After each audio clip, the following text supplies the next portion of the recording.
How's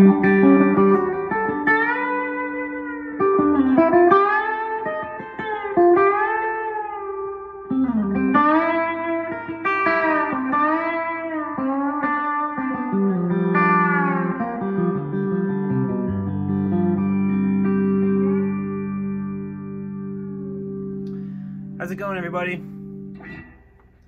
Thought I'd do a little bit today about the B-bender.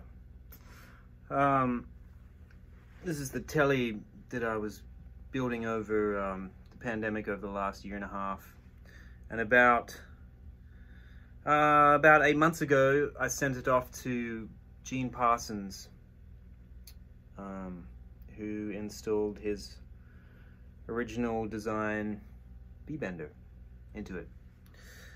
And I've always loved the B-bender. I first heard it in the early 90s, and a guy in Australia called Bill Chambers had managed to figure out how to build his own. Years later I got to play it. But I first heard it before I knew what was happening, and the sound of it was just so mind-blowing to me. I was probably 8 or 9 years old. It was just the most rock and roll thing I'd ever heard at that point. And that so began my obsession with one day having one. And I've had a few over the years, and this is my favorite one. I played when I was on tour with Emmylou and Rodney for about 3 years. I had a red Jeff Sen telly that I ended up selling to my mate Johnny Duke, but I had a B-bender in that, and I was playing a lot of that style country guitar when I was out on the road with them, playing those old Flying Burrito Brothers, Graham Parsons, and you know, a lot of those songs from the 70s. So it was good for that gig, and I've had one around for about 15 years, 20 years, just because I love to play that style.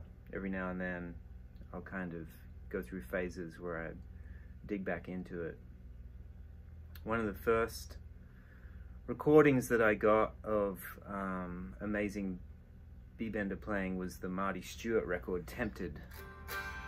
If you guys know that record, there's some incredible, just so incredibly soulful B-bender playing on that by Marty Stewart, one of my favorites. Also one of the most underrated mandolin players of all time. Anyway, when I got that record, I just really tried to wear out those licks, and a lot of early Ricky Skaggs, where I think Ray Flack, he either had a B-bender or he was imitating the B-bender so incredibly precisely. I'm not 100% sure. I think Ricky maybe had one, maybe others that were playing on those records. I don't really remember. But I remember loving Ray Flack, and he would do this thing where maybe he did it with the G string, like,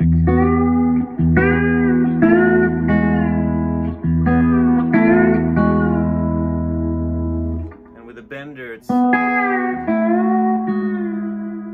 so much easier, you know, but it's great to be able to do it both ways. I like that you can use a little bit of vibrato on the left hand when you have the B-bender. Makes it, you know, a little more mysterious or something.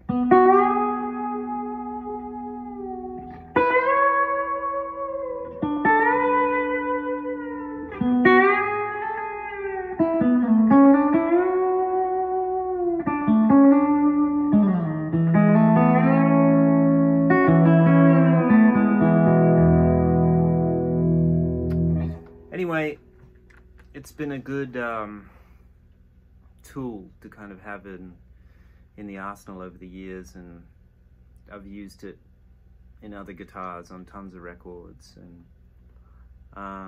you know, it's a good thing to kind of have laying around if you can have one.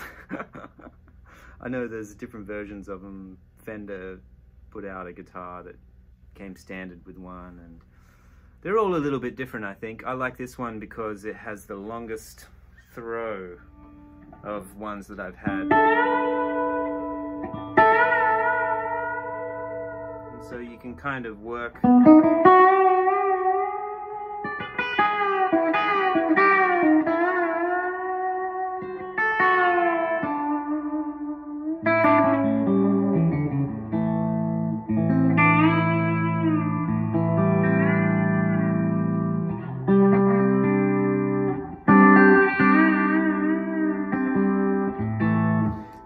you can kind of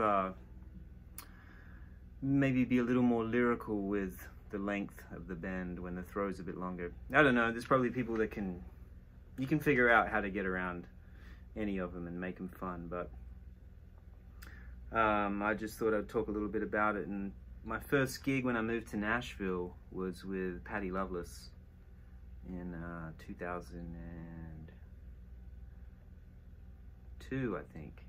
2002 and 3, I was in her band. And the second year I was playing electric. First year I was playing acoustic, and the second year I was playing a lot of B-Bender stuff. I didn't realize that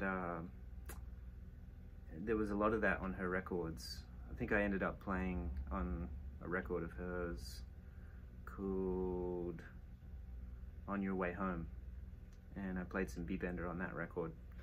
Anyway, it's out there on numerous things I've played on. Just another thing that is good to have around, and you know, it's handy, it's fun. Hey, thanks to Theo for the amazing tip this week. Really appreciate it, man. Thank you.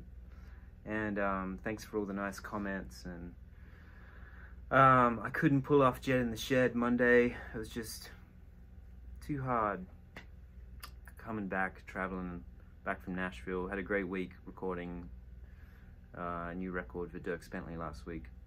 Super fun, killer band, great bunch of guys. So that was cool.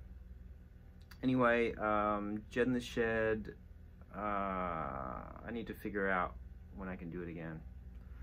It's getting crazy with the holidays and all that, you guys know. Anyway, if you got any questions, let me know. I'll try to do a few more of these over the holidays just to get in here and make some noise. Till next time.